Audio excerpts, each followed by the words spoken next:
far we've been solving questions in one dimension. That means the objects are colliding either just straight left or right or up and down. But sometimes when we have a collision, objects go off on angles. So we're going to try one of those. And we call that two dimensions. So momentum in two dimensions. Two dimensions means that they could be going like up to the right or down to the left. So let's just try an example. So it says a grenade of mass 1.2 kilograms. So I know what my original mass is. It's 1.2 kilograms. Is at rest, so we know what V is. V is 0. On a smooth frictionless surface, when it suddenly explodes into three pieces, a 0.5 kilogram piece, so M1 is equal to 0.5 kilograms, flies north at 3 meters per second, so V1 prime, because that's after the collision. The collision, in this case being an explosion, is 3 meters per second north. Another piece, 0.3 kilograms, so M2 is 0.3 kilograms, flies off at 4 meters per second. V2 prime is 4 meters per second. This time it's south, 45 degrees west. And we're looking for the speed and direction of the third piece. So we're looking for V3 prime. Now, it wasn't given the mass, but I can actually figure the mass out. So mass 3 must be the total 1.2 minus the 0.5 minus the 0.3. And when I punch that into my calculator, I end up with 0.4 kilograms. All right, I now have all my given information, so let's actually try to solve this. So the momentum before the collision, or explosion in this case, is equal to the momentum afterwards. So before, I just had mv. After, there's three pieces. So there's m1 v1 prime plus m2 v2 prime plus m3 v3 prime.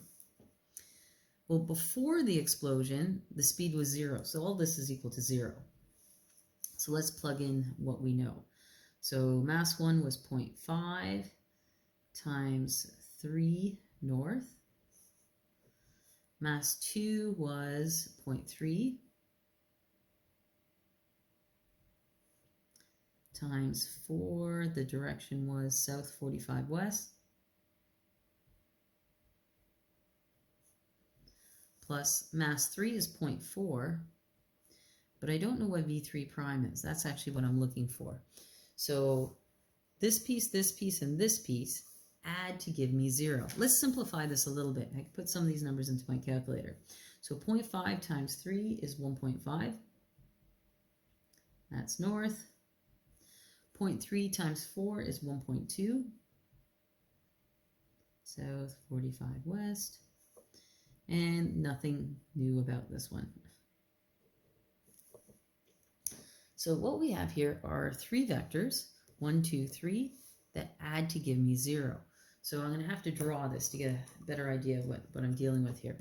So when I draw this, I'm going to draw the first one, which is north. So this is 1.5. The second one then goes south 45 degrees to the west. So that's this one. So this is 1.2, and the angle is 45 degrees. And this third one has to add to give me 0. So the only way I can get 0 means to come back to where I started. So this one plus the second one plus the third one brings me right back to where I started, because the total has to be 0. So I'm just going to draw my third one.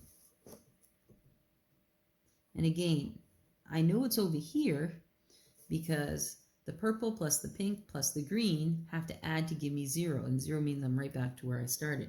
So this green one is just the 0.4 V3 prime.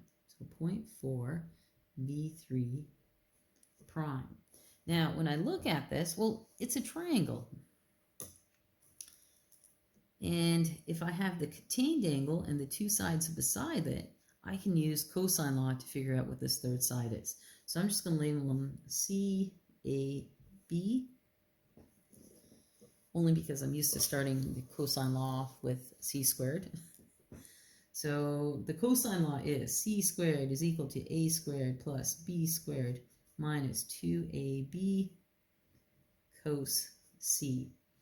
I plug in what I know.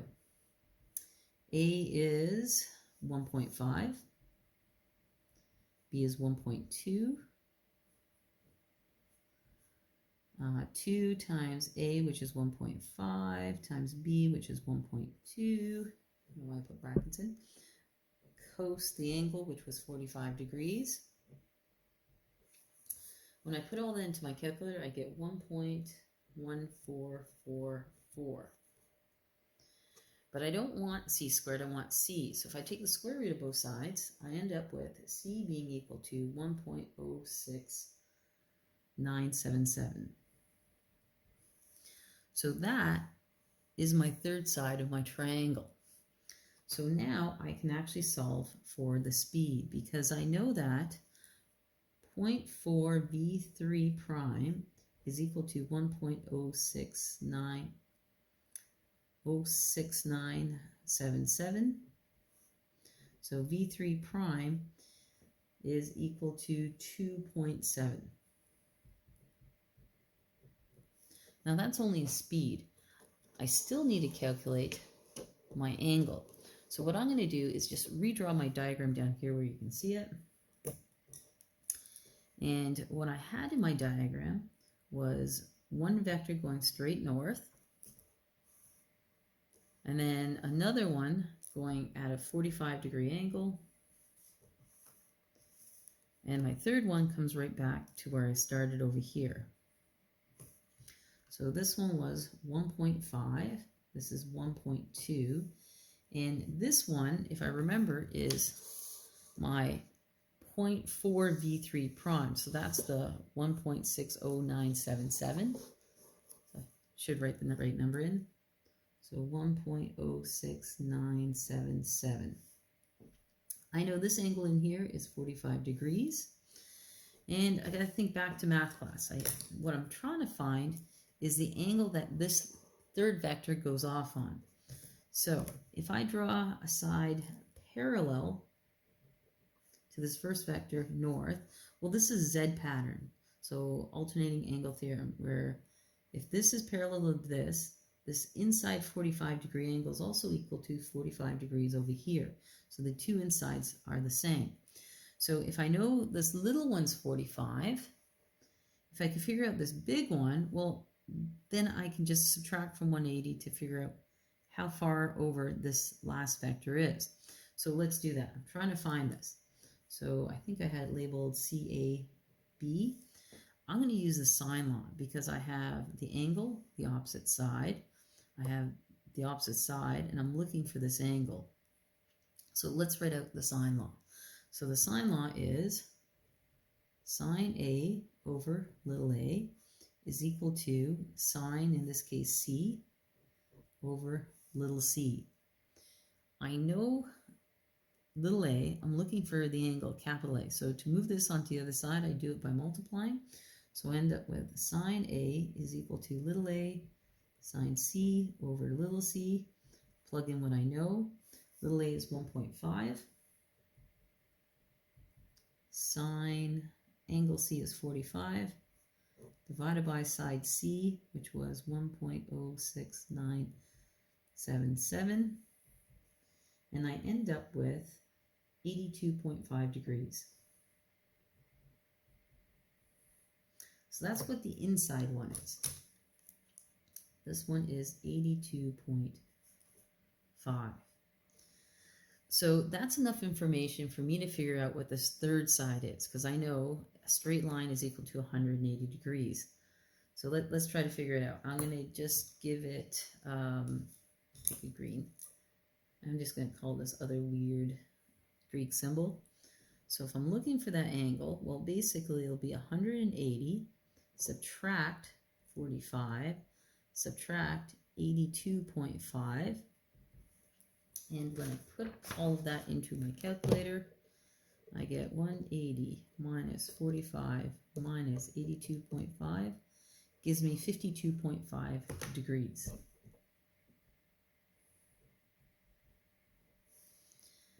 So my final velocity, so my v3 prime is 2.7 meters per second.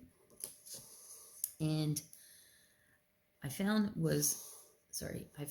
this little angle here. So I went south and then I moved 52.5 degrees towards the east. So it's south. We're going to round it to 53 degrees towards the east. And we're done.